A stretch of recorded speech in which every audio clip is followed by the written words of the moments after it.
Miss Nelson is Missing by Harry Allard and James Marshall. The kids in room 207 were misbehaving again. Spitballs stuck to the ceiling, paper planes whizzed through the air. They were the worst behaved class in the whole school. "Now settle down," said Miss Nelson in a sweet voice. But the class would not settle down. They whispered and giggled. They squirmed and made faces. They were even rude during story hour. And they always refused to do their lessons. "Something will have to be done," said Miss Nelson. The next morning, Miss Nelson did not come to school. "Wow," yelled the kids, "now we can really act up." They began to make more spitballs and paper planes. "Today, let's just be terrible," they said. "Not so fast," hissed an unpleasant voice. A woman in an ugly black dress stood before them. "I am your new teacher, Miss Viola Swamp." And she rapped the desk with her ruler.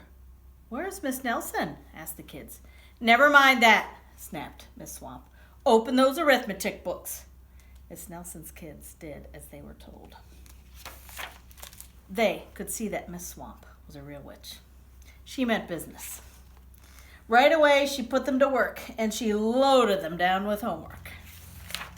"We'll have no story hour today," said Miss Swamp. "Keep your mouths shut," said Miss Swamp. "Sit perfectly still," said Miss Swamp. "And if you misbehave, you'll be sorry," said Miss Swamp. Days went by, and there was no sign of Miss Nelson. The kids missed Miss Nelson. "Maybe we should try to find her," they said. Some of them went to the police. Detective McSmog was assigned to the case. He listened to their story. He scratched his chin. He said. I think Miss Nelson is missing." Detective McSmog would not be much help. Other kids went to Miss Nelson's house. The shades were tightly drawn, and no one answered the door. In fact, the only person they did see was the wicked Miss Viola Swamp coming up the street. "If she sees us, she'll give us more homework." They got away just in time. "Maybe something terrible happened to Miss Nelson. Maybe she was gobbled up by a shark," said one of the kids. But that didn't seem likely. "Maybe Miss Nelson went to Mars," said another kid. But that didn't seem likely either.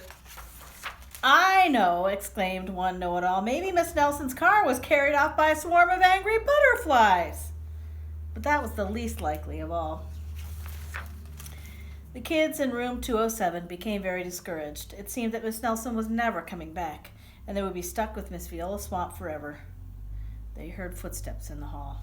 "Here comes the witch," they whispered. "Hello, children," said someone in a sweet voice. It was Miss Nelson. "Did you miss me?" she asked. "We certainly did," cried all the kids. "Where were you?" "That's my little secret," said Miss Nelson. "How about a story hour?" "Oh, yes," cried the kids. Miss Nelson noticed that during story hour no one was rude or silly. "What brought about this lovely change?" she asked. "That's our little secret," said the kids. Back home, Miss Nelson took off her coat and hung it in the closet, right next to an ugly black dress. When it was time for bed, she sang a little song. "I'll never tell," she said to herself with a smile.